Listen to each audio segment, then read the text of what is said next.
These are the areas that we're going to talk about. Passenger endorsement when it's required. You must have a commercial driver's license with P endorsement if you plan to drive a vehicle designed to transport 15 or more adult passengers, excluding the driver, or defined as a bus under Article 19A of the New York State Vehicle and Traffic Law, or with a gross vehicle weight rating or gross vehicle weight or gross vehicle weight rating of more than 26,000 pounds, which is designed to transport passengers in commerce. That has been altered, commonly referred to as a stretch limousine, stuff like that, that can carry more than 9 passengers. Okay, any questions on that? So you gotta have the P endorsement. Vehicle inspection, it's all the same. We already talked about vehicle inspections, we already just understand that, so I can jump through this a lot. So the service brakes, the parking brakes, steering, lights, all this is the same. The horn, the wheels. Access doors and panels, this is an add-on. If your bus has the access doors or panels, make sure that they're all closed up. Okay. Bus interior. Here's the next part. This is an add-on. You have the interior of the bus. We talked about the exterior of the commercial vehicle. The interior, we have to watch these 4 things. 1, each handhold and railing, make sure it's in good condition and secured. Floor coverings. We don't want broken floors, people tripping, stuff like that. Make sure the signaling devices, including the restroom emergency buzzer, if the bus has a restroom, and make sure the emergency exit handles are working and the buzzers are working. So you have to make sure the emergency exits are working, seats have to be secured, floors have to be in good shape, handrails have to be good and tight in good condition. Entryways have to be in good condition. Any questions on that? Okay, make sure the inside lights work too. So if you have the lights by the wheel well, the red and white one there, you gotta have that working. The red lights over the emergency exits, they have to be working. Okay. So there's your safety for seats. Never drive with an emergency exit or window in the open position. You can't drive an emergency exit open, okay? Just not a good idea. However, here's the exception. Some of your hatches above, the emergency exits for the roof, they will double as roof hatches for getting air in. So there's 2 areas with that. One, they're a pop system. So you push them up and you can pop up and get air funneling through, kind of like a vent. Then there's an actual handle which will release it like an emergency exit. So there's those 2 things. You can't have the emergency exit open, but you can have the roof latch up. However, if you have a roof latch up, getting air in there, just make sure that you're aware of the height clearance issues, because obviously it just makes your vehicle a little bit taller. Always wear your seatbelt.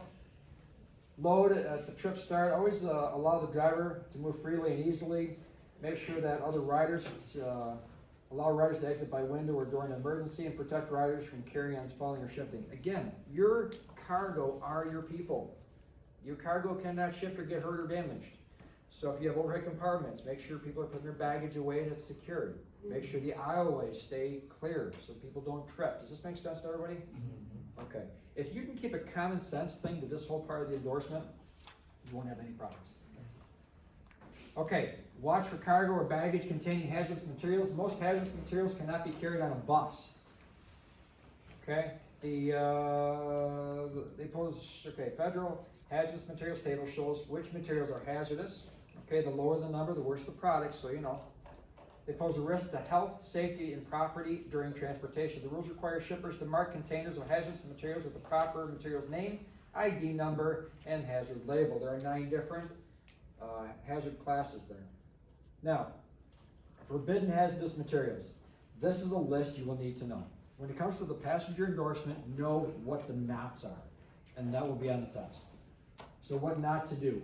Well, buses may carry small arms ammunition labeled ORMD, emergency hospital supplies and drugs, and you can carry small amounts of some other hazardous materials if the shipper cannot send them any other way. So right there is what you can have. The helmet's through me. What's that? They're allowed to have a firearms on board? Small arms ammunition labeled ORMD. This ammunition? Yep. Not the actual... Small arms ammunition, that's it right there. You're reading it like I am. Why? In case you have to get it in, whatever the reason is, again, remember, this is the permit, pass the permit. Oh That's my all I'm God. after with that. Doesn't have to agree to it, don't have to put logic to it, just know that they are allowed What to. happens if the shell goes off? Oh, I totally understand your reasoning, Yeah. but the permit part of it, pass the permit. Yeah. You're allowed to have small arms ammunition labeled ORMD, emergency hospital supplies and drugs. But this is only if the shipper can't send it any other way. We are in 2022. Is there always a different way now? Yeah. Yes. So realistically, will this ever happen? No. Remember, this permit book covers everything back like 50 years. Okay. Now, here's the never carry.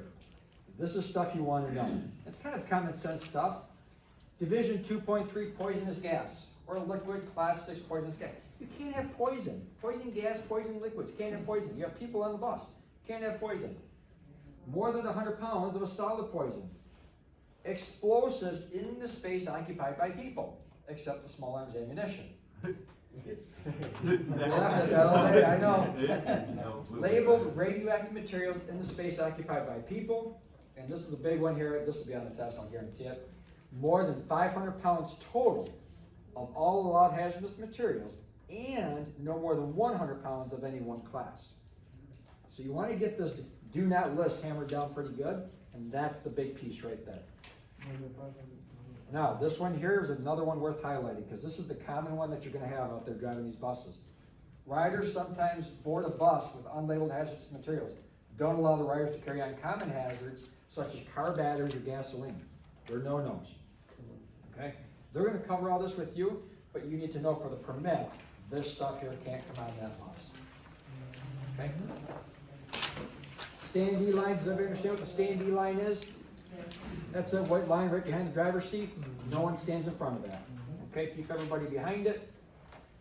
At your destination, when arriving at the destination, make sure you announce this. Okay, the location, the reason for stopping, next departure time, and your bus number. Okay? Say that on the approach. Don't wait till you're totally stopped, otherwise you lost your people. Remind riders to take carry-ons with them. Okay, don't let them leave valuables on the bus. Take them with them. Off you go with it. Because remember, who's responsible? Yeah, you are, so make sure they take their stuff with them. Okay? Charter bus drivers should not allow riders on the bus until departure time. Because again, you don't want people getting other people's stuff. You don't want to be liable for the situation. Okay? On the road, passenger supervision. Many charter and intercity carriers have passenger comfort and safety rules. Mention the rules ahead of time. Most people will stick to the rules, but you have to put them up front. No smoking, no chewing, no throwing things, blah, blah, blah. Please keep your hands inside the vehicle. Please keep your heads inside the vehicle. Simple things here. Now, while scanning the interior of the bus, you may have people that are having an issue with that. Just remind them of the rules. If they become too much, they'll then talk to your company and they'll tell you what to do next after that. Now, at stops, sometimes your riders can stumble getting on and off. Make sure they have all their footing. Make sure you're really stopped. Let them get off all the way, or let them get on and get seated, whatever that is. This one will be on the test. Occasionally, you may have a drunk or disruptive rider. You must ensure this rider's safety as well as that of others. Don't discharge such riders where it would be unsafe for them. It may be safer at the next scheduled stop or a well-lighted area where there are other people. Many carriers have guidelines for that.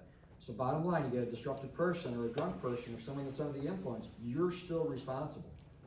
Okay, you can't just dump them off somewhere. Now, there's a lot of company policy that's going to go into this. That just raised a whole lot of questions in your head. Take it up with them. For the permit, just know that you are responsible. Remember at the beginning I said, as a commercial operator, you are responsible for everything. Okay, you have to account for all of it, even if that's in someone else's hands. Common accidents, the most common bus accidents often happen in intersections. Okay, pulling in and out of stops, that's really where it's at. So watch for all that stuff. Speed on curves, we already talked about that, right? So slow down before the curve, because we're top heavy. Railroad crossings, this is something we got to talk about. Remember, we are one of the vehicles that do have to stop with passengers. Our stopping distance is 15 to 50 feet. So no closer than 15, but no further away than 50. Okay, any questions on that? Look and listen before crossing the tracks, make sure everything's cleared. Maybe if you have a manual transmission, don't shift over the tracks. You do not have to stop, okay, at these places. You don't have to stop, but you must slow down and carefully check for other vehicles at streetcar crossings, where a policeman or flagman is directing traffic. If a traffic signal is green, so if it's with a traffic signal controlling it there, and a crossing marked as exempt or abandoned. So those are the 4 areas that we don't have to stop, but we still have to slow down and just watch, okay? Drawbridges. Okay, well, the issue with the drawbridge is what? We don't want to go into the water, right? So in this case, remember the 15 to 50? In this case, we don't want to stop any closer than the 50. Okay? That way, before the draw of the bridge. That way, because the bridge is up, if we get rear-ended, we don't want that whole bus going into the water. Okay? Now, you do not have to stop, but must slow down and make sure it's safe when there's a traffic light showing green, or the bridge has an attendant or traffic control officer who controls traffic whenever the bridge is open. So if you got the officer there watching things, or you got a traffic light, we can handle that without having to stop. After vehicle inspection is all the same. Prohibited practices, these you will need to know. Okay, I will guarantee these are on the test. 1, avoid fueling your bus with riders on board unless absolutely necessary, and never refuel inside a closed building with riders on board. 2, don't talk with riders or engage in any other distracting activity while driving. 3, do not tow or push a disabled bus with riders on board unless getting off the vehicle would be unsafe, and then only tow or push it just to the nearest safe spot to discharge them and get them on something else. Any questions on that? Okay, the use of brake inter-door locks, let me talk about that very quickly. That's where you have the front door and the back door, okay? Generally, when you open up those doors, especially the rear door, it locks the throttle in the hold still position and applies the service brake. So it holds the bus in position when you open up the back door of the bus. Here's what they don't want. That's called a brake door interlock. What they don't want is for you to open up the doors and not set the parking brakes on the bus and you jump off the bus. Because if someone closes the doors, what's gonna happen to the bus then? They drive away. Yeah, drive away. So don't use that, okay? Make sure you use the parking brakes whenever you get off the bus. Don't use those to park the vehicle. Any questions on that?